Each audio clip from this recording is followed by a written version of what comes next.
Olá, é com muito gosto que vos recebemos neste espaço. É o podcast Fica. E este episódio pertence ao módulo 2, em que estamos a tentar responder à pergunta: o que aconteceu no tempo de Jesus? Se apreciarem este episódio, podem ajudar-nos a continuar este trabalho. Por exemplo, subscrevendo o canal e partilhando com outras pessoas. Vamos já passar ao episódio 2. Esperamos que gostem.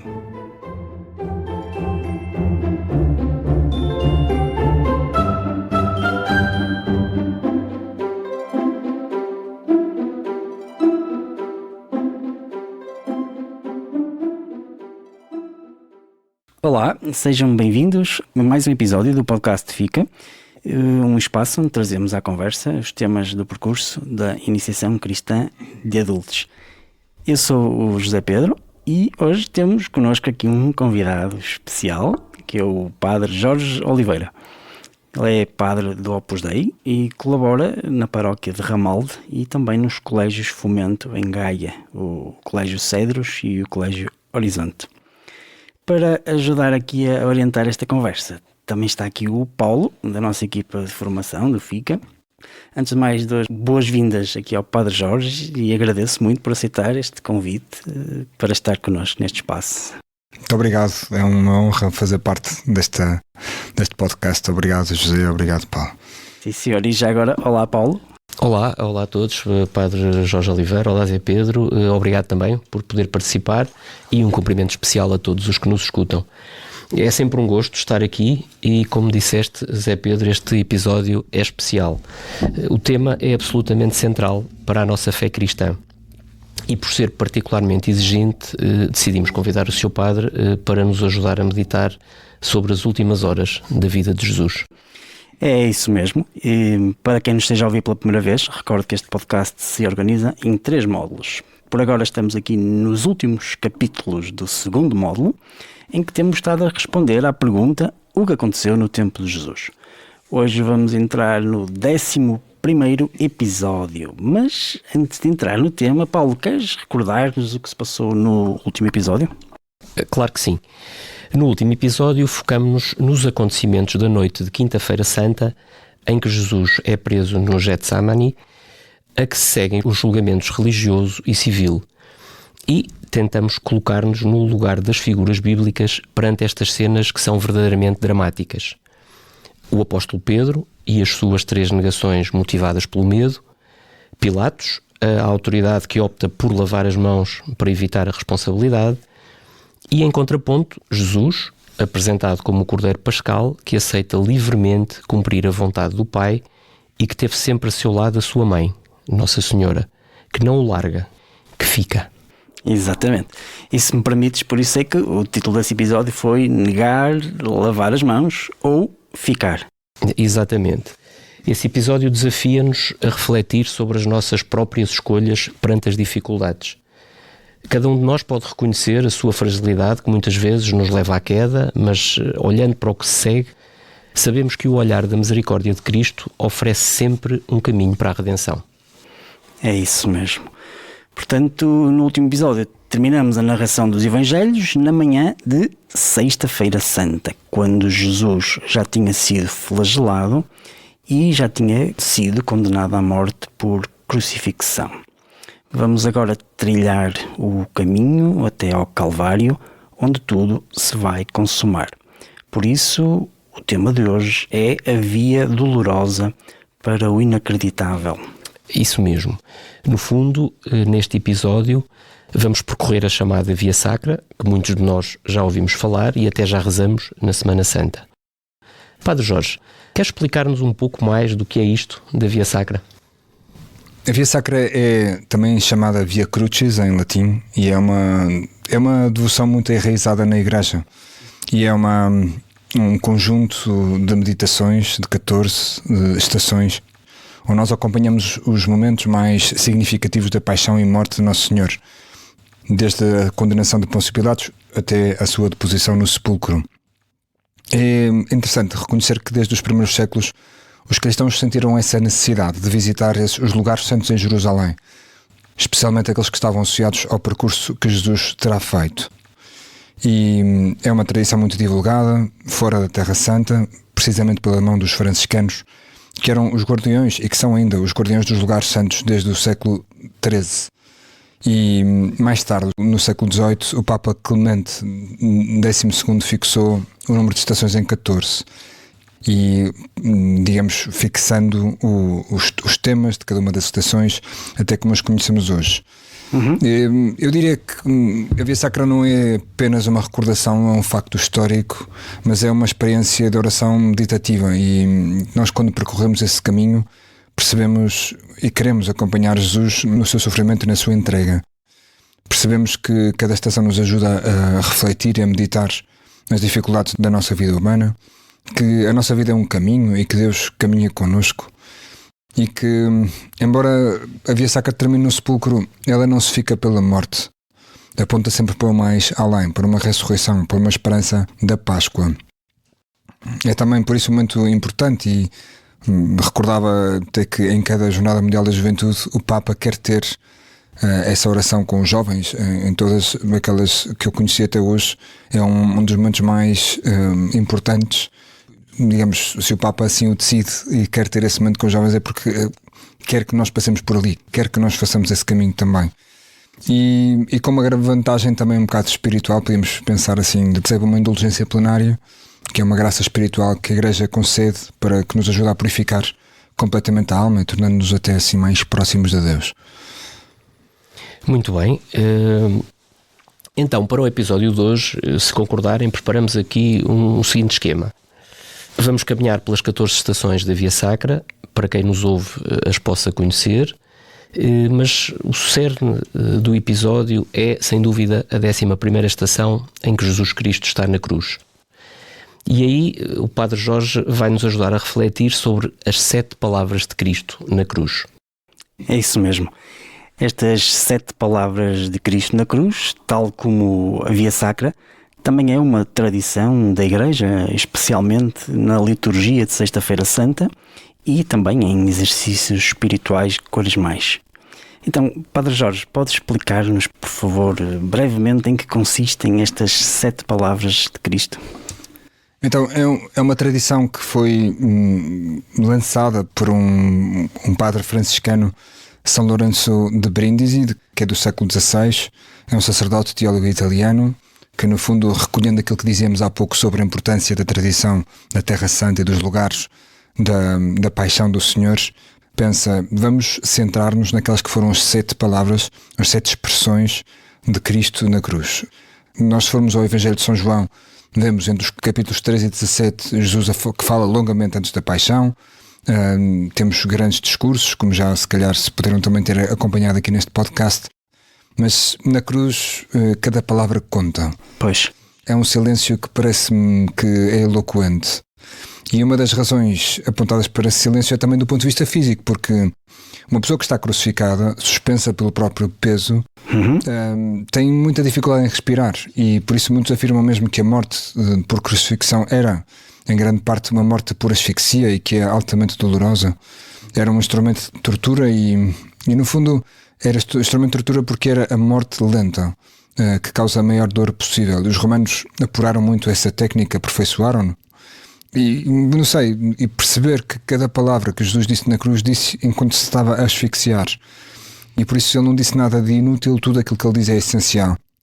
As 7 palavras não aparecem todas num único evangelho, e sabemos apenas que a palavra central, meu Deus, porque me abandonaste, que é a recordação de um salmo, o Salmo de Israel, encontra-se em São Mateus e em São Marcos. As 3 primeiras palavras provêm de São Lucas, 2, e São João, 1, e depois as 3 últimas vêm de São João, 2, e São Lucas, 1. E portanto é uma compilação tradicional, profundamente coerente do ponto de vista espiritual, ainda que não cronológica, mas que nos ajuda a entrar no espírito da paixão do Senhor e nas palavras que Ele nos quis transmitir. Certo. Muito bem, então está combinado. A nossa grande paragem será na 11ª estação. Exatamente. Mas pronto, mas primeiro vamos contextualizar as restantes estações da Via Sacra, fazendo aqui uma breve referência a cada uma. Podemos começar? Sim. Então, primeira estação, Jesus é condenado à morte. Pilatos poderia ter libertado Jesus. já o tinha absolvido, atribuindo somente a pena de flagelação, mas não o fez. Cedeu à pressão dos líderes judeus e do povo.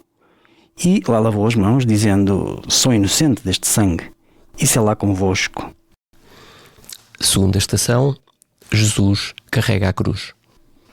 Jesus tinha este fardo sobre os seus ombros há já muito tempo. Ele até já tinha avisado aqueles que caminhavam consigo, dizendo: o Filho do Homem vai ser entregue nas mãos dos homens. Mas é bom lembrar que Jesus não procurou a cruz. De modo progressivo, sentiu que ela se aproximava e a foi aceitando livremente até carregar todo o seu peso. Terceira estação, Jesus cai pela primeira vez. Então esta é a primeira das 3 quedas de Jesus e estes momentos em concreto não estão explicitamente narrados nos Evangelhos, mas fazem parte da tradição da Igreja. Aqui vemos que o depósito da fé católica, além do que está escrito na Bíblia, também foi passado oralmente. E aqui peço ajuda ao Padre Jorge para nos ajudar a comentar isto. Sim, é verdade, porque, quer dizer, na teologia católica diz-se habitualmente que a revelação de Deus está contida em 2 fontes. Por um lado a Sagrada Escritura e por outro lado a tradição, que juntas formam aquilo que disseste bem, o depósito da fé. Então, por isso, a queda de Jesus é aquilo que nós conhecemos não pela Bíblia, mas pela tradição da Igreja, por um saber acumulado de anos após anos, que foi passando ao longo das gerações da Igreja e que não aparece explicitamente na Bíblia, como dizia há pouco. Este facto é também, por exemplo, nós temos outras fontes que são muito importantes para a nossa fé, por exemplo, saber o dia do Natal, quer dizer, não está na Bíblia o dia do Natal. Exato. E nós percebemos que isso é por tradição, que nós chegamos lá a 25 de dezembro, e também não está que, por exemplo, sobre o conteúdo do dogma da Assunção de Nossa Senhora também não está na Bíblia, foi alguma coisa que a tradição da Igreja conseguiu, através do estudo, através da interpretação das Escrituras, através da oração dos Papas, e percebem que nós conseguimos chegar a verdades de fé não só pela Sagrada Escritura, mas também pela tradição da Igreja, iluminada pelo Espírito Santo, certamente. Exatamente. Então, continuamos para a quarta estação. Jesus encontra a sua mãe. Neste caminho doloroso está presente a mãe de Jesus, mas simultaneamente a sua primeira discípula. Ali está Nossa Senhora, com determinação, aquela que guarda e medita tudo no coração. Desde a Anunciação, ela ajustou os seus caminhos aos do seu filho. Não foi uma renúncia, mas uma descoberta contínua até ao Calvário. Ela deixou-se ir e deu lugar à novidade da redenção. Seguimos para a quinta estação. Jesus é ajudado pelo Cireneu a carregar a cruz. Do Evangelho de São Lucas lemos: quando o iam conduzindo, lançaram mão de um certo Simão de Cirene, que voltava do campo, e carregaram-no com a cruz, para levar atrás de Jesus. Padre Jorge, pode ajudar-nos aqui a refletir sobre este momento que deve ter sido forte, não é? É porque nós imaginamos que este homem vinha de trabalhar. Eu não sei, eu penso que quem nos ouve, não é, quando vem de trabalhar, aquilo que apetece é chegar a casa, sentar-se no sofá, ver uma série, comer qualquer coisa, e este homem encontra-se com um desafio, não é? Uma pessoa que está a ser condenada, com a pior das condenações, e que no fundo é sempre aquele olhar, será que vale a pena ajudá-lo? E eu penso que sente Simão no Cirene aquilo que cada um de nós sente na nossa vida cotidiana. Nós temos responsabilidades familiares, temos problemas no trabalho, temos relações que são difíceis, mas sobretudo somos chamados a olhar para a cruz dos outros. Nós devemos evitar, mas encontrá-los e tentar suportar também um pouco da sua dor. Não é apenas ele próprio, porque ele, digamos, certamente é uma ajuda muito, muito pouco relevante no sofrimento todo de Jesus, mas isso faz-nos pensar que nós todos somos Simão quando sofremos e dizemos a Jesus: olha, isto é por ti. Isso acontece tantas vezes, pode acontecer quando nós vamos na VCI, quando estamos chateados, quando estamos com dores de cabeça. Podemos também pensar em Simão e como aliviar o peso da cruz de Jesus. Mas pensava também numa segunda dimensão. este Simão de Cirene estranharia ao início aquilo que estava ali a acontecer. Portanto, ele põe-se ao lado de Jesus de uma maneira um bocado surpreendente. Não era aquilo que ele pensava. E a primeira impressão não foi muito positiva. E por isso, até ele podia pensar: vou ficar mal diante dos outros, porque eu fico associado a um condenado. E ele não pensa na sua comunidade, ele não pensa no que os outros pensam, ele não pensa no que, se alguém depois vai publicar aquilo nas redes sociais, ele pensa que é aquilo que tem que fazer. E este amor à verdade, independentemente do que os outros pensam, acho que é fundamental, uma coragem para a fé, que hoje é também um desafio muito importante nas nossas sociedades. E penso que às vezes gosto daquele slogan da Coca-Cola que há uns anos: primeiro estranha-se e depois entranha-se. E Simão é assim uma espécie de slogan também. Ele estranhou ao início, mas depois entranhou isso na sua vida. Aliás, depois diz-nos a Escritura que ele passou todo esse testemunho aos seus filhos, e que foram bons cristãos. A tradição assim nos revela. Mas penso isso, que nós podemos também estranhar tantas vezes a cruz, mas depois também, quando a agarramos, entranhamos e fazemos mais próximos de Jesus, precisamente através do sofrimento. Sim, e poderíamos até dizer que mesmo quando pensamos no outro, e nos parece às vezes que se calhar não vale a pena, não vou ajudar em nada, e nos ficamos por aí, não é? Simão não pensa isso, e o pouco que ele poderia fazer conta. Ele sabe que não tem que pegar na cruz de Jesus sozinho, ele sabe que tem que levar os dois.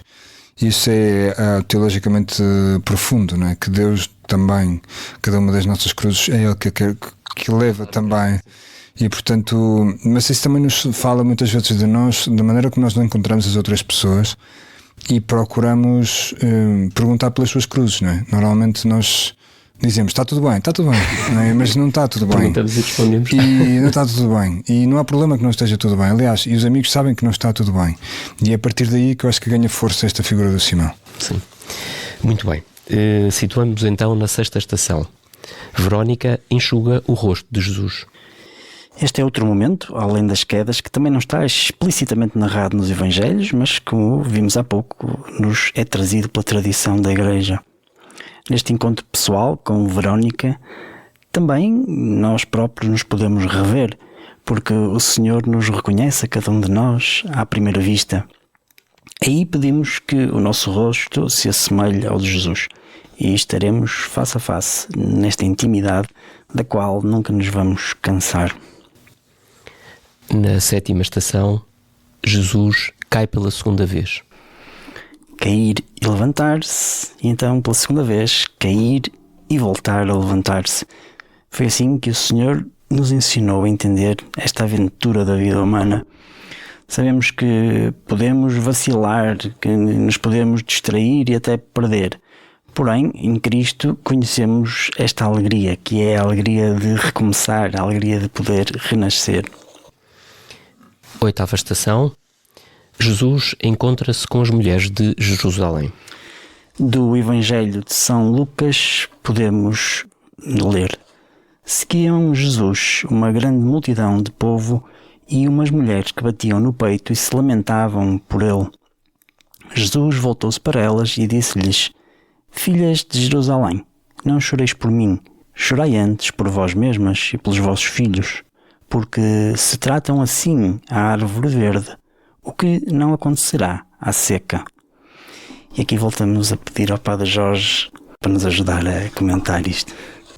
Nunca percebi estas palavras, e quando fazia via sacra e fila também nos grupos de jovens, com muitos amigos, até que no seminário um dia me explicaram, porque esta metáfora da árvore verde e da seca tem que ver com a maneira como nós olhamos para o sofrimento dos inocentes. Se até a árvore viva, podemos dizer que é ele, o justo, o inocente, sofre injustamente, o que é que não acontecerá àqueles que persistem na injustiça e na indiferença? E no fundo isto é um apelo à conversão antes que seja tarde. No fundo não é indiferente o tempo em que nós nos convertemos. Talvez pensemos que para Deus não há tempo e portanto eu posso adiar as coisas de Deus. E o verde e o seco quer dizer que há um tempo, como a natureza também nos informa, nos diz que um ramo está verde ou está seco. Assim também, de alguma maneira, nos diz a nossa relação com Deus que temos que nos converter, que não basta chorarmos como estas mulheres, não basta ter uma piedade exterior sentimental quando ela não é acompanhada por um processo interior de conversão e de adesão àquilo que tem à sua frente, que é Jesus Cristo crucificado. Ao mesmo tempo, eu penso que nos fala de uma esperança no meio do sofrimento, porque aquele que está ali pleno de dores mantém o olhar na salvação e no amor do Pai, e que a cruz deixou de ser apenas um lugar de sofrimento para ser um momento de redenção e de vitória sobre o mal. É interessante, comento só que e isso é algo que comentava Bento XVI há uns anos, as pessoas de maior amabilidade que nós encontramos na Via Sacra são as mulheres, e isso também é significativo para nós, porque todos os homens que Jesus tinha escolhido para se aliarem durante o tempo da sua vida pública, depois fugiram, e estão as mulheres a consolá-lo. Acho que fica também bem essa nota. Muito bem. Passamos então pela nona estação. Jesus cai pela terceira vez. Não apenas uma ou duas vezes, Jesus continua a cair. Assim compreendeu e aceitou a nossa humanidade que cai e torna a cair. E podemos pensar que se o pecado nos afasta, a sua existência do Senhor sem pecado aproxima-o a Ele de cada pecador, que se une indissoluvelmente às suas quedas. E isso pode ser o suficiente para nos levar até à conversão. Chegamos à 10ª estação. Jesus é despojado das suas vestes. Agora podemos perceber a insistência de Jesus em identificar-se com os necessitados, como ele tantas vezes disse nas bem-aventuranças. Jesus esteve preso. Ele foi tratado como um estrangeiro. Foi levado até fora da cidade para ser crucificado. Ele agora está nu, despojado das suas vestes. Está doente e está ferido. E também está sedento e faminto de amor. Que nós possamos ver Jesus nos atribulados de hoje, porque certamente Ele está com eles. E chegamos então à 11ª estação. Jesus é pregado na cruz. Então chegamos onde nos tínhamos proposto, à 11ª, e vamos aqui dar então lugar às 7 palavras de Jesus na cruz. Vamos fazer desta seguinte forma, portanto aqui Paulo vai fazer o favor de introduzir cada uma das 7 palavras com a respectiva narração do Evangelho, e depois de seguida damos a palavra ao Padre Jorge, que pode nos ajudar a refletir sobre elas. Portanto, Paulo, começando a primeira palavra de Jesus na cruz. Do Evangelho de São Lucas. Quando chegaram ao lugar chamado a Caveira, ali o crucificaram, bem como aos 2 malfeitores, um à direita e outro à esquerda. Jesus dizia: Pai, perdoa-lhes, porque não sabem o que fazem. Estas são as primeiras palavras de Jesus na cruz, e podemos pensar que a primeira palavra é Pai. Perante o sofrimento, Jesus não se fecha. Ele tem um ponto de referência, dirige-se a alguém. E nós também nunca sofremos sozinhos. Somos cristãos, somos filhos. Ser cristão é pertença, é nunca estar só. Jesus pede, perdoa-lhes. Não é a sua dor que o preocupa, é o perdão. O perdão dos nossos pecados e também o perdão daqueles que nos ferem. Jesus perdoa e perdoa por antecipado. É uma lição assim desconcertante, não é? E nós vemos isso até nos desafios que temos para perdoar no dia a dia. Aquela pessoa que se meteu mesmo à nossa frente no trânsito e que nós ficamos chateados, não é? Aquela outra que lança uma piada em casa e que fora de tempo e que nos irrita. Quem tirou um pedaço de pizza maior que eu queria mesmo, aquele que estava mesmo a olhar para mim, quem nos fere com uma palavra. Cristo perdoa, mesmo antes da ofensa produzir todo o seu efeito. Ama antes, lava os pés antes da traição. E diz aqui estas últimas palavras, porque não sabem o que fazem. Mais tarde, quando Pedro, nos Atos dos Apóstolos, disser ou falar àquelas pessoas que atuaram na morte do Senhor, dirá: sei que agistes por ignorância. Aqueles que condenam Jesus, podemos pensar, os príncipes dos sacerdotes, pessoas instruídas, eram pessoas que sabiam o que faziam. E por isso é um bocado paradigmático estas palavras de Jesus. perdoa-lhes porque não sabem o que fazem. Eles sabiam o que faziam. Mas diz Bento XVI que eles eram uma espécie de sábios que eram cegos. Ou seja, pessoas que sabiam, mas eram ignorantes ao mesmo tempo. Isso também nos fala muito de hoje, da maneira como nós às vezes sabemos de muitas coisas, mas temos a ignorância de Deus. Não sabemos quem é que temos à nossa frente. Às vezes não é? Quantos amigos nossos, inteligentes, cultos, brilhantes, estão também cegos? Quantas vezes também nós próprios sabemos coisas de Deus, mas não o amamos? A cruz coloca, por isso, em crise as nossas seguranças e as nossas autossuficiências. Por isso a profissão de Deus é esta, perdoar. Não é fácil, mas é o caminho. E por isso a lição destas primeiras palavras são precisamente essas: aprender a perdoar antecipadamente, com todo o coração. Muito bem, passamos à segunda palavra de Jesus na cruz. E lemos no Evangelho de São Lucas: dividindo as suas vestes, sortearam-nas. O povo estava a observar. Os príncipes dos sacerdotes com o povo o escarneciam, dizendo: Salva os outros, salve-se a si mesmo, se é o Cristo, o escolhido de Deus. Também o insultavam os soldados, que aproximando-se dele e oferecendo-lhe vinagre, diziam também: Se és o rei dos judeus, salva-te a ti mesmo. Por cima dele havia um letreiro: Este é o rei dos judeus. Um dos malfeitores, suspenso na cruz, blasfemava contra ele, dizendo: Não és tu o Cristo? Salva-te a ti mesmo e a nós. Mas o outro, em resposta, repreendendo-o severamente, afirmou: Nem a Deus temes? Tu que estás sujeito à mesma pena? Para nós é justo, pois recebemos o que as nossas ações mereciam. Mas este nada fez de errado. E dizia: Jesus, recorda-te de mim quando fores para o teu reino. Ele disse-lhe: Em verdade te digo, hoje estarás comigo no paraíso. É interessante perceber estas palavras. Em verdade te digo, hoje estarás comigo no paraíso. Nós percebemos que aquela silhueta em Jerusalém apareceriam 3 cruzes no horizonte, 3 cruzes que parecem iguais. Para os 3 a mesma pena, a morte mais difícil. Estavam presentes nessas 3 cruzes, podemos dizer, 3 referências à salvação. Uma, a fonte da salvação, que é Jesus Cristo. Outra, aquele que a aceita. E outro, aquele que a despreza. O que é que faz este homem? Dimas, são Dimas que a Igreja rapidamente canonizou. Aliás, podemos pensar, é a primeira pessoa a ser canonizada em direto pelo próprio Jesus Cristo e a única. Este homem soube olhar para a morte e o sofrimento de um justo e teve essa humildade de dizer: lembra-te de mim quando entrares no teu reino. E é bom perceber que Deus não se esquece de nós. E a Escritura é muito rápida e é muito hábil em poder mostrar-nos isso tantas vezes. Diz-nos a Escritura: pode porventura uma mãe esquecer o seu filho? Ainda que ela se esquecesse, eu não me esquecerei de ti.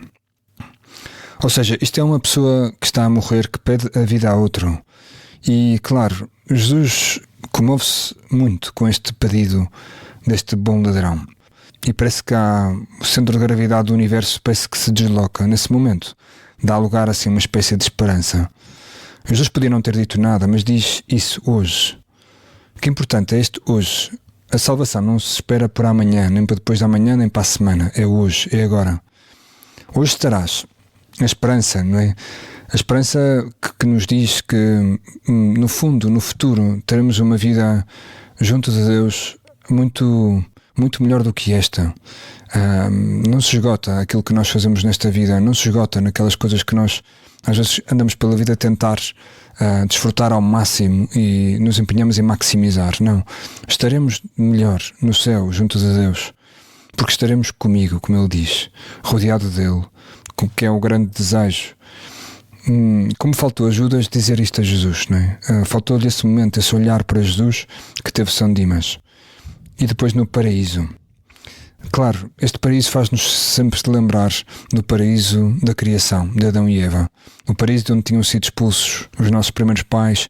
É o paraíso que Jesus volta a inaugurar, precisamente por quando morrer na cruz. Elimina o pecado. refaz a história, faz aquilo que nós às vezes fazemos no computador, Ctrl+Z, anula aquilo que nós fazemos e dá-nos uma saída. E o paraíso é o lugar de encontro de muitas pessoas com Cristo, e por isso o paraíso promete-se na cruz. Por isso é tão importante eu também pensar que a cruz é a cruz de todos os dias, das coisas normais. Nas coisas normais eu posso também criar paraísos nas pessoas à minha volta. E talvez esta lição do bom ladrão nos faça pensar nas pequenas alfinetadas que às vezes a vida nos dá.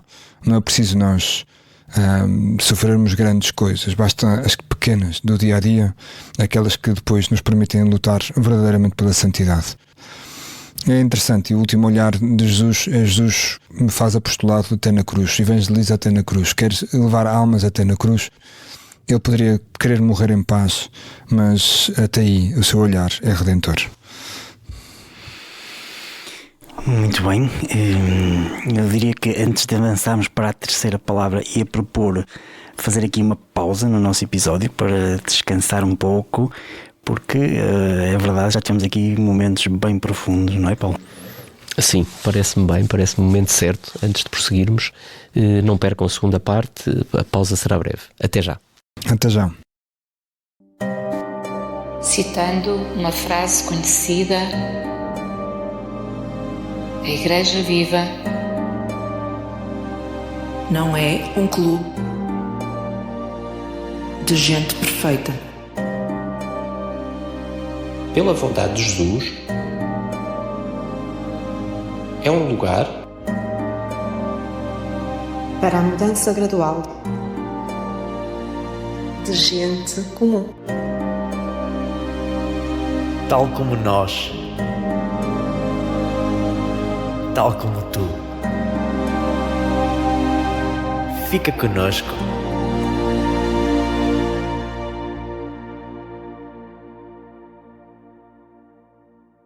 Então estamos de volta, sejam bem-vindos e vamos agora para a nossa segunda parte deste 11º episódio, em que estamos a percorrer esta via dolorosa para o inacreditável, com a companhia e o contributo do Padre Jorge.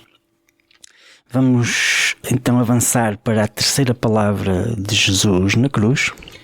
Do Evangelho de São João. Jesus, ao ver a sua mãe e ao lado dela o discípulo que ele amava, disse à mãe: Mulher, este é o teu filho. Depois disse ao discípulo: Esta é a tua mãe. Estas palavras de Jesus para o discípulo amado, para São João, e depois para a sua mãe, assim uma troca de funções. Parece que esta mãe passa a ser a mãe da humanidade e parece que a humanidade passa a ter uma mãe. E acho que é precisamente nessa leitura espiritual que nós temos que fazer, ou que devemos fazer. Podemos tentar explicar isto até em termos humanos, não é? Como São José já tinha morrido, Jesus não tinha irmãos biológicos e por isso Maria ficaria sozinha. E João então recebe a missão de cuidar dela.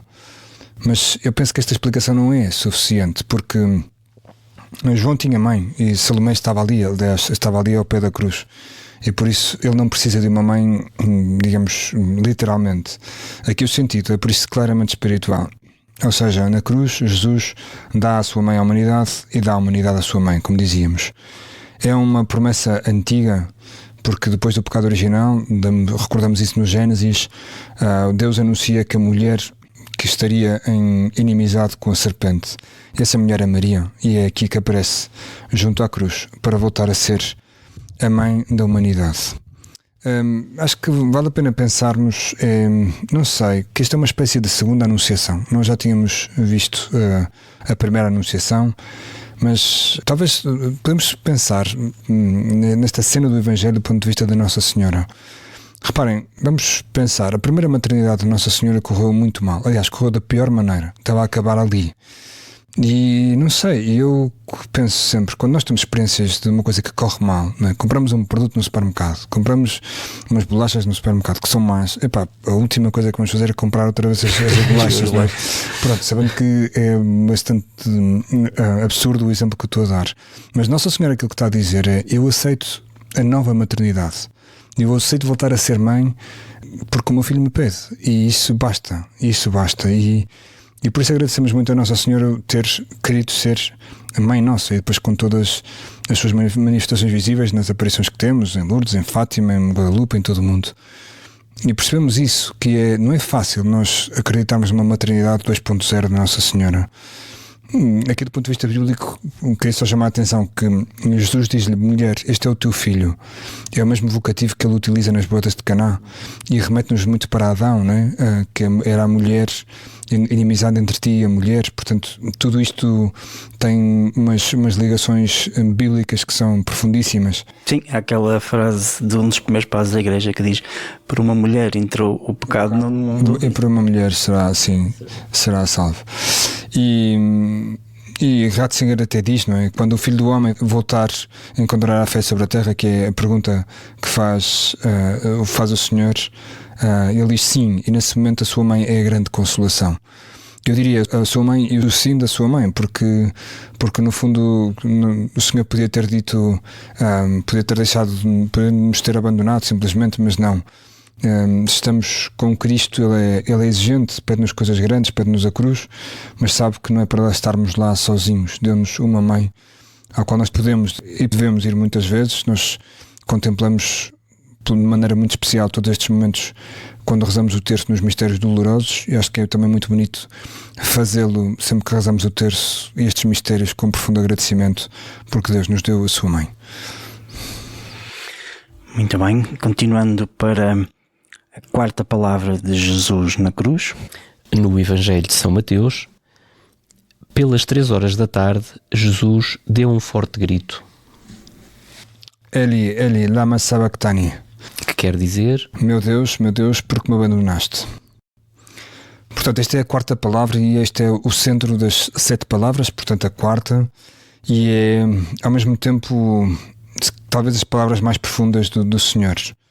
É para muitos difícil de compreender, mas é uma palavra que nos deixa, à primeira vista, uma certa perplexidade, incompatível com aquilo que nós sabemos sobre Jesus. Meu Deus, porque me abandonaste? E são palavras retiradas desse Salmo 21 ou 22, segundo a numeração hebraica. Para compreender esta palavra temos que ler o Salmo inteiro.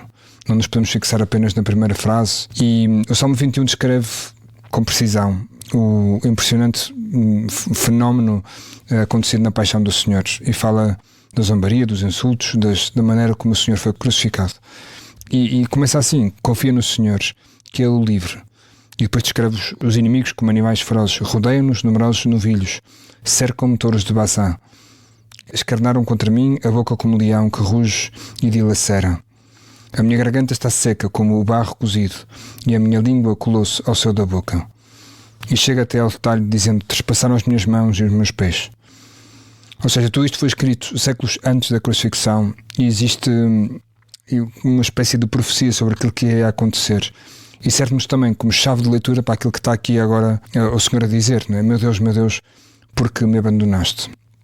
Ou seja, Jesus, ao pronunciar estas palavras, não está a perder a fé, está a cumprir a Escritura e a revelar que por detrás de todo este cenário criminoso haja uma vontade amorosa e soberana de Deus. E esta palavra deve ser por isso levada também a sério no plano espiritual. É São Paulo que nos diz: embora fosse filho, aprendeu a obediência pelo que sofreu.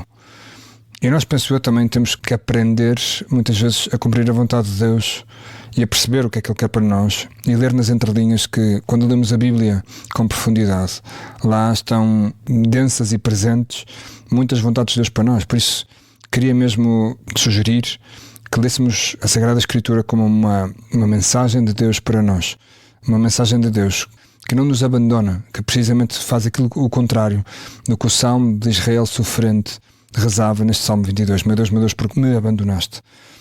Podemos pensar: onde é que está Deus? Hoje em dia não está, não o vemos, ou melhor, podemos voltar a olhar com carinho para a Eucaristia, onde Ele diz que não nos abandonou. Eu estarei convosco todos os dias até ao fim dos tempos. É aí onde Ele diz que se encontra, e por isso podemos pensar: porque o sofrimento? Porque é que o Senhor abandona o seu povo? Não, o Senhor não abandona o seu povo. O Senhor está à nossa espera na Eucaristia, o Senhor está à espera da nossa oração, o Senhor está à espera daquela intimidade própria daquelas pessoas que se amam. E por isso é também um apelo para nós pensarmos na Escritura, pensarmos na Eucaristia como duas grandes fontes do encontro com Jesus que não nos abandona. Seguimos agora com a quinta palavra de Jesus na cruz. Do Evangelho de São João. Depois disto, sabendo Jesus que já tudo estava consumado, para que fosse consumada a Escritura, disse: Tenho sede. É verdade, ofereceram ao Senhor uma bebida anestesiante, que era uma espécie de vinagre, e que Jesus depois sorve e não queria negar esse obséquio. E temos de pensar e contemplar isto do ponto de vista de quem está na cruz há 3 horas a perder sangue, gota a gota. E os soldados dão-lhe a beber esse vinagre. E podemos pensar, o que é o vinagre? O vinagre é o vinho que passa de tempo, são as uvas azedas. Acho que ninguém, no seu bom senso, bebe vinagre, não é? O vinagre serve para temperar a salada, mas nunca se bebe vinagre. E, portanto, dar esse vinagre a beber aos senhores é misterioso. Porquê o vinagre? E esse brado do Senhor, tenho sede. Claro que nós admitimos para estas palavras do Senhor uma leitura muito mais espiritual. Tenho sede da tua correspondência, tenho sede do teu amor, tenho sede de que estejas longe, tenho sede de almas, tenho sede de pessoas que se voltem para a verdadeira salvação. E às vezes podemos pensar, arranca lá essas coisas que te afastam de mim. Arranca os vícios, os jogos de equilíbrio com que jogas entre Deus e o demónio. Pega na cruz, aproveita também cada dia, a cruz de cada dia, no sacrifício, não só nesses jejuns e abstinências que a Igreja propõe durante a Quaresma, mas enfrenta-te contigo próprio. Isso é o vinagre. O Senhor quer que lhe demos o vinho bom, saboroso da nossa entrega. E nós podemos pensar que o vinagre e o vinagre é aquilo que sobra, aquilo que se deita fora, as sobras. O que é que eu dou a Deus? Eu dou o vinho bom do meu bom tempo, ou dou o que sobra? Não é? Há pessoas que dizem, eu rezo no final do dia 3 Ave-Marias antes de ir para a cama. Eu acho ótimo que as pessoas rezem 3 Ave-Marias antes de ir para a cama, mas não sai isso uma espécie de vinagre? Não podemos nós oferecer um tempo de mais qualidade ao Senhor, senão aquilo de que nós já estamos a cair de sono e se calhar não conseguimos rezar com atenção. Podemos adiantar as coisas de Deus e Deus também certamente adiantará a sua graça. E nós pensarmos também que o que é que me impede de estar com Jesus? O que é que me prende? O que é que não me permite oferecer o melhor de mim a Deus? Sabendo-nos limitados e sabendo-nos também humildes. O Papa Francisco, lembro-me que um dia foi visitar uma prisão, precisamente numa Semana Santa há uns anos, e teve uma frase para mim paradigmática que encontrou os presos, não é? E disse a um deles que estava lá nessa prisão, disse: eu não sou melhor do que tu. E disse isto com aquela sinceridade, com aquela frontalidade do Papa Francisco. Sim. E nós também devemos pensar, olha, nós não somos melhor que as pessoas que estão na prisão, olha, somos o que somos. Somos vinagre, mas queremos ser vinho. E é também um bom desejo, diante destas palavras do Senhor, tenho sede, de tentarmos converter também em bom vinho que mate a sede e não vinagre que arda. E continuamos com a sexta palavra de Jesus na cruz. No Evangelho de São João, estava ali um vaso cheio de vinagre. Pondo então uma esponja cheia de vinagre num ramo de hisopo, levaram-lhe à boca. Quando tomou o vinagre, Jesus disse: tudo está consumado. Esta palavra é talvez uma das mais mal compreendidas. Não significa apenas que tudo acabou, como num filme, quando vamos ao cinema, fim. Exato. Mas é um verbo grego usado, telestai, que tem um significado muito mais profundo. Está ligado à ideia de consagração, de aperfeiçoamento, de cumprimento total. É a carta aos Hebreus que nos diz: e tendo sido levado à perfeição, tornou-se causa de salvação eterna. Podemos pensar, não é? Como é que pode Jesus ser aperfeiçoado? E aqui entra aquele sentido mais sacerdotal do Antigo Testamento. O verbo que é usado para consagrar os sacerdotes, para a consagração dos sacerdotes, é precisamente este. O sacerdote torna-se plenamente sacerdote quando se oferece como vítima. Ou seja, que a vítima oferece Cristo. Podemos pensar a sua vontade humana. Jesus entrega-se completamente à vontade do Pai, até à última lágrima, até à última gota de sangue. E por isso tudo está feito, tudo está consumado. Não ficou nada por entregar, não ficou nada por consentir. Aqui vemos o sacerdócio de Cristo. Ou seja, a maneira como Ele quer levar até Deus toda a humanidade, realizada plenamente, com obediência total. Ele sorve o vinagre e podemos pensar que é depois desse momento em que ele diz estas palavras, em que se consuma, em que se passa do Antigo para o Novo Testamento. Por isso é neste momento que diz que se rasga o véu do templo, treme a terra. Passamos para outro tempo. Aqui começa a Igreja, aqui começa a entrega perfeita do seu Filho pela Igreja. E nós não somos deuses, mas somos chamados a fazer da nossa vida, penso eu, um somatório de muitos milhões de atos de amor todos os dias. Diz São José Maria, fundador do Opus Dei, num ponto diz: começar é de todos, perseverar é de santos. E para acabar as coisas é preciso começá-las. E às vezes parece óbvio, mas na nossa vida, no nosso, sei lá, uma conversa que eu tenho que ter com um filho que é difícil, pois tenho que começar essa conversa. Num estudo que tenho que fazer no meu trabalho, pois é preciso abrir o Excel, é preciso abrir o Word e começar a escrever e começar, não sei, para acabar é preciso começar. E aquilo que nos trazem estas palavras, de tudo está consumado, no fundo é perceber que tudo teve muitos começos, milhões de começos naqueles momentos de Jesus na cruz. Acabar as coisas é muito importante e consumá-las é mesmo um desejo de Deus para a nossa vida diária, para a nossa família e para o nosso trabalho. E agora, para finalizar, olhamos para a 7ª palavra de Jesus na cruz. Do Evangelho de São Lucas. Era já quase a hora sexta. Fizeram-se trevas sobre toda a terra até à hora 9, quando o sol se eclipsou. O véu do templo rasgou-se a meio e Jesus, clamando com voz forte, disse: Pai, em tuas mãos entrego o meu espírito. Dito isto, expirou. Esta palavra é de uma beleza sublime, porque nós começamos a contemplar a primeira palavra e que começa precisamente por Pai. E esta também, a última palavra, começa por Pai. Ou seja, tudo começa no Pai e tudo termina no Pai. Nas tuas mãos. E esta imagem diz tudo. É o Filho que se lança confiadamente nas mãos do Pai. É, podemos dizer, o abandono total, a entrega-se sem reservas. Aqui também se cumpre esse salmo: a minha alma está tranquila como uma criança no colo da mãe. Jesus faz aqui na terra aquilo que faz depois eternamente no céu. Vive voltado para o Pai, no seu seio, na sua intimidade. E por isso nós olhamos para esta entrega do Espírito como um sinal, como uma vocação também para cada um de nós. Nós temos que entregar o Espírito. Só entrega o Espírito quem já entregou o corpo. No fundo, é quem entregou já tudo. E a primeira representação dos mártires é precisamente a cruz de Cristo, para simbolizar que eles entregaram tudo. Entregaram o corpo, mas entregaram também a vida que tinham pela frente, entregaram todos os seus afãs e por isso há nos primeiros séculos do cristianismo uma enorme devoção a Santo Estevão, que é o primeiro mártir. Muitas igrejas em todo o mundo dedicadas a Santo Estevão, porque representa precisamente esta identificação com Jesus até às últimas consequências. Eu penso que Jesus morre para que nós deixemos de ter medo da morte, não é? Às vezes, quando trato com crianças que na escola ou em diversos âmbitos de catequese, há crianças que dizem que eu tenho medo de morrer e eu penso, claro, tens tu e tenho eu, embora não o possa reconhecer assim. Pois. Mas o que é que Jesus faz? Jesus vai à frente. Jesus diz: olhem, não tenham medo da morte porque eu estou aqui. Não tenhas medo de morrer porque há um futuro, há uma promessa. Não há nenhum problema em nós entregarmos, porque entregar não é deixar as coisas para trás, mas é passar para um nível superior. É interessante nós também pensarmos que há uma leitura espiritual em tudo isto.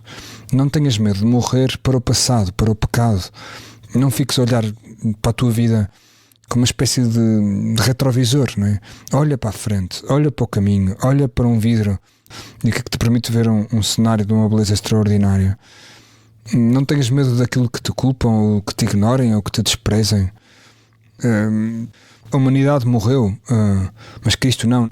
A Nietzsche tem essa arrogância de dizer, não é, que Deus morreu, não é? Mas não, ou seja, nós temos o seu corpo e temos a sua alma, nós sabemos que podemos recebê-lo e sobretudo também sabemos que podemos entrar nos méritos que Jesus Cristo nos obteve na cruz sempre que nos confessamos, sempre que também morremos para nós. Custa-nos certamente mostrar as nossas debilidades, entregar o nosso espírito. É isso que acontece em cada confissão e dizemos: olha, Jesus, aqui está aquilo que a minha alma, que se calhar não está muito limpa, que cometeu alguns pecados, mas entrego-os a ti, falo-os novos. Às vezes gosto muito dessa imagem da confissão, como me lembro, em casa da minha avó havia uma macieira, não é, que estava lá e ninguém ia buscar as maçãs, então elas caíam ao chão, podres, não é? E sempre pensava que aquelas maçãs podres, quando caíam ao chão, ficavam lá e fertilizavam a terra, não é? E de alguma maneira aquilo que era podre criava vitalidade, revivia. E pensava, uau, isto é uma belíssima imagem daquilo que acontece na confissão também, não é? Os nossos pecados, que são essas maçãs podres, e uma maçã não tem nenhuma conotação com o pecado original, mas no fundo fala-nos de que essa morte traz vida, mas isso acontece quando nós nos podemos confessar, e é muito bom que o façamos. Como sacerdote também dou graças a Deus porque toco a alegria das pessoas, a paz das pessoas quando saem do confessionário e dizem, não é, que olha, saio mais aliviado, parece que me tiram uns quilos das costas, eu não faço nada, é Deus que faz, mas fico muito contente por poder também dizer em nome do Senhor, não é? Vai em paz, não é? Quer dizer, quem é que não pode tranquilizar que Deus lhe diga que vai em paz? Porquê? Porque o Senhor disse na cruz: Pai, nas tuas mãos entrega o meu espírito. Muito bem, isto de facto tem aqui uma profundidade assinalável, e estas 7 palavras ou frase de Cristo é isto. No fundo podemos ver que existe um Deus que nos entrega aquilo que tem de mais precioso, não é? Podemos imaginar o quanto Deus Pai nos ama ao ponto de entregar o seu Filho, não é? Como o próprio Jorge estava a dizer há bocado, não é? E para quê? Para isto, para nos resgatar para Ele próprio, para sermos filhos dele. E também podemos ver que Deus Filho corresponde plenamente nessa dádiva, não é, Paulo? Sim, podemos destacar esta ideia forte. O amor do Filho é fiel ao Pai. Aliás, a primeira e última das 7 palavras, como o Padre Jorge já aqui referiu, dirigem-se ao Pai, bem como a quarta. Portanto, colocada ali bem no centro deste esquema, não é, como um grito de abandono, mas simultaneamente de confiança no Pai. Exatamente.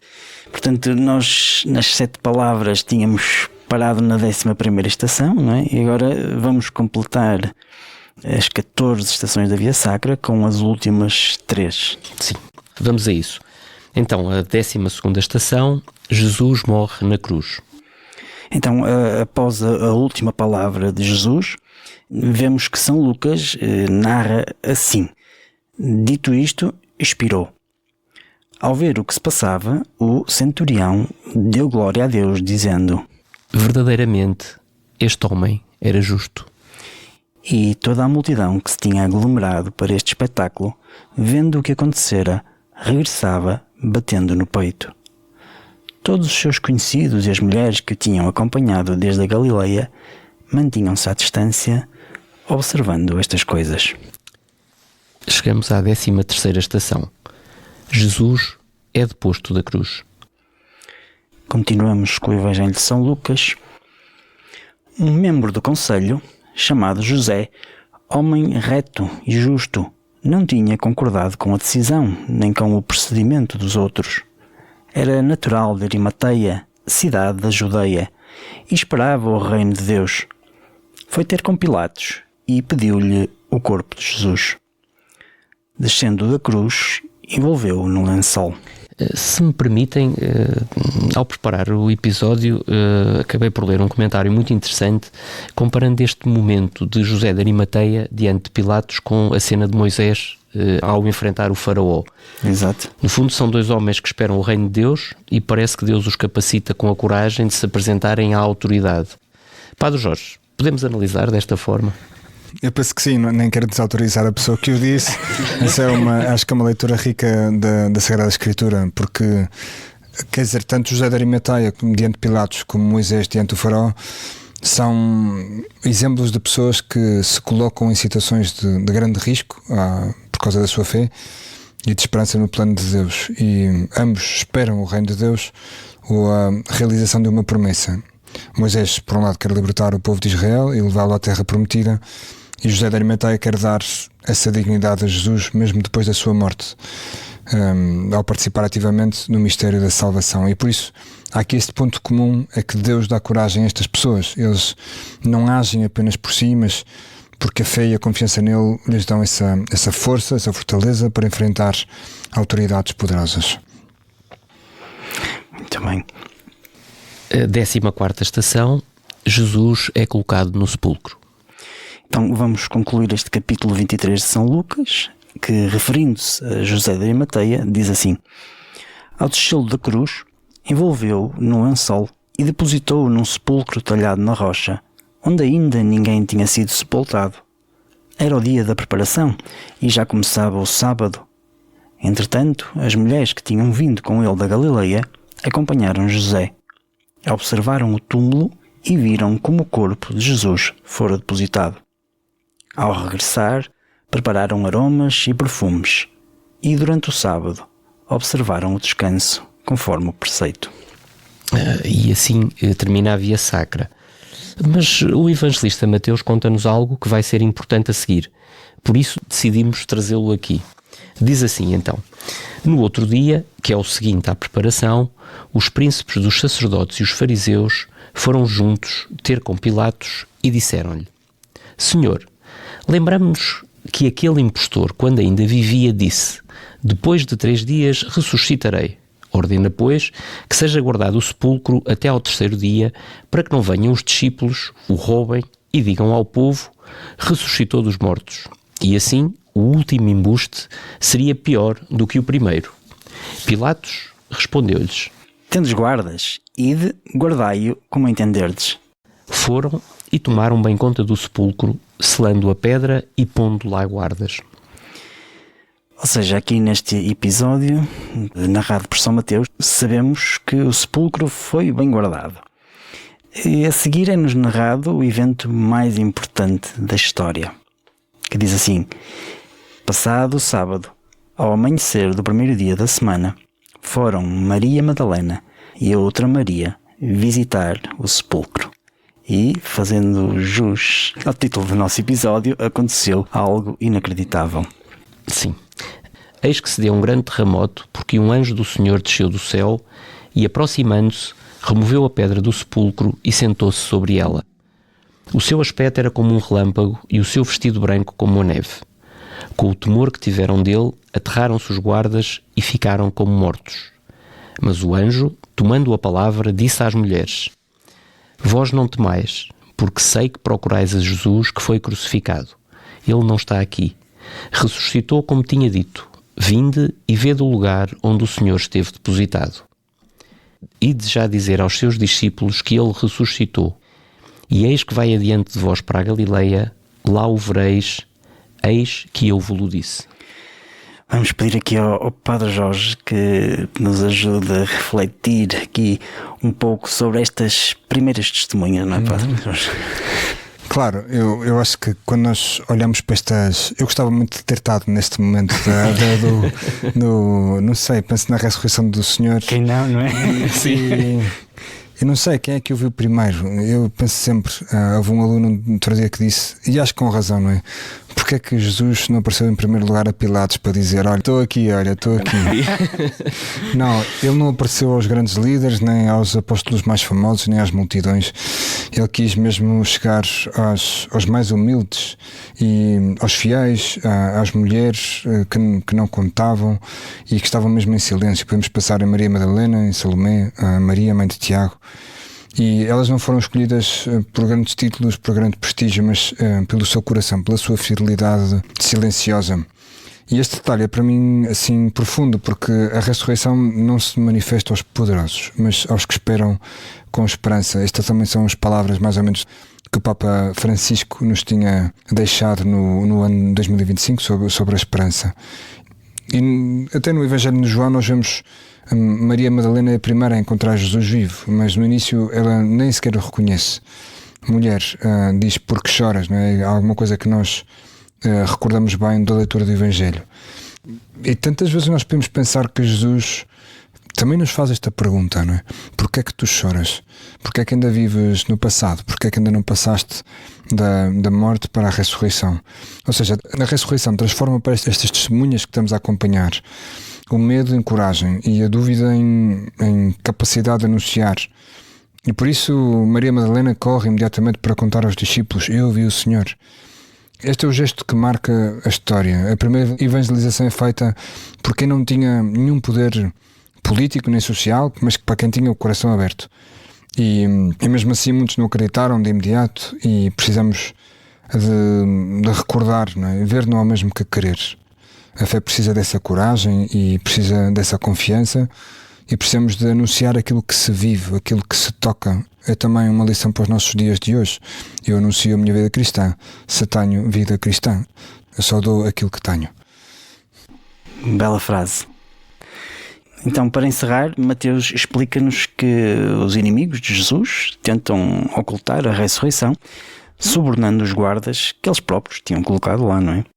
Sim, enquanto as mulheres iam a caminho, alguns dos guardas foram à cidade e noticiaram aos príncipes dos sacerdotes tudo o que tinha sucedido. Tendo-se eles reunido com os anciãos, depois de tomarem conselho, deram uma grande soma de dinheiro aos soldados, dizendo-lhes: Dizei assim: os seus discípulos vieram de noite e, enquanto nós estávamos a dormir, roubaram-no. Se chegar isto aos ouvidos do governador, nós o convenceremos e estareis seguros. Eles, recebido o dinheiro, fizeram como lhes tinha sido indicado. E esta notícia divulgou-se entre os judeus e dura até ao dia de hoje. Ou seja, os nossos irmãos mais velhos na fé, os judeus, continuam a não acreditar na divindade de Cristo. Para eles foi apenas um homem. Sim. E conseguimos perceber a veracidade desta notícia. Porquê? Porque os seus seguidores pensamos que não seriam capazes de inventar algo assim, porque de início também não acreditaram logo, não é? Sim, o evangelista Lucas refere que as santas mulheres, ao voltar do sepulcro, anunciaram tudo isto aos 11 e a todos os outros. Eram Maria Madalena, Joana e Maria, mãe de Tiago, e as outras que estavam com elas. Diziam estas coisas aos apóstolos, mas estas palavras pareceram-lhes sem sentido, não acreditavam nelas. Mas Pedro, levantando-se, corre para o sepulcro e, debruçando-se, viu apenas as ligaduras de linho e voltou para casa admirado com o sucedido. Portanto, aqui, Padre Jorge, a melhor forma de saber que o anúncio da ressurreição é verdadeiro talvez seja olhar para aqueles que o testemunham com a sua vida, não é? Claro, e esses são os santos de maneira muito especial, os mártires, e os primeiros discípulos, e os apóstolos, que foram também todos mártires, menos São João. Há até interpretações muito interessantes para perceber que São João, precisamente por ter estado junto da cruz, foi o único apóstolo que não foi mártir. Mas estas palavras são sempre: não temais, ele ressuscitou. Há aqui uma experiência de fé que parece que antecipa um entendimento mais racional. A ressurreição não é apenas um evento para ser contado, como um relato que nós possamos ler no jornal, mas é algo que precisa de contemplação, que precisa de um certo assombro, de nos sermos surpreendidos por uma lógica que é diferente. Bento XVI dizia que os primeiros discípulos são modelos para nós na nossa vida cristã, porque nos mostram que a fé exige essa coragem de enfrentar o desconhecido, deixar o medo e acolher a novidade de Deus, dizia o Papa alemão. E nós, às vezes, também temos essa noção de encontrar em Deus um vazio, e vejo isso até às vezes quando rezo, não é? Eu ouço muito testemunho de muitas outras pessoas, às vezes quando rezo sinto-me vazio. E eu penso muitas vezes nessa experiência destas primeiras mulheres quando chegaram ao sepulcro e viram o sepulcro vazio. E que Deus precisamente só aparece quando nós nos enfrentamos com o vazio. Não fujamos do vazio, parece-nos dizer o Senhor. E estas primeiras testemunhas experimentam precisamente isso, o mistério da Páscoa, que do nada isso tenha parecido Cristo ressuscitado. Já agora, a imagem do ovo que nós conhecemos na tradição cristã, precisamente, que o ovo da Páscoa não é mais do que assim, o simbolismo de que dentro de uma rocha está algo vivo lá dentro. Por isso é que nós temos a tradição do ovo Kinder, passa aqui a publicidade, que não é só uma rocha, mas que é algo que está lá dentro, vivo. Sim, e nós também bonito. podemos ter, às vezes a nossa vida parece amorfa como uma pedra, mas há algo lá dentro que nós não conseguimos entrever, e isso fala-nos de Cristo ressuscitado. Muito bem, estamos aqui na reta final do episódio. Paulo, queres concluir aqui com um breve resumo de tudo o que nós ouvimos aqui neste episódio de hoje? Sim, aqui de algum modo, em jeito de conclusão, poderemos dizer que a Via Sacra é um caminho doloroso, mas no qual Jesus assume livremente a dor, a humilhação e a morte por amor a cada um de nós. Nas 7 palavras de Jesus, podemos ver que Deus não permanece distante da dor humana. Ele entra na história, sofre, morre, o que nos revela que nenhum sofrimento humano é indiferente a Deus, de certo. E também que cada cristão, ao unir o seu sofrimento ao de Cristo, pode participar espiritualmente na obra da redenção, com o objetivo final de atingir o inacreditável, que é a ressurreição, a vida que nunca acaba. Muito bem. Agradecemos a companhia de todos vocês que estão desse lado a ouvir-nos. E resta dizer-me a quem interessar acompanhar aqui o Padre Jorge, certamente muitos já o conhecerão. Pode encontrá-lo, Padre Jorge, não é?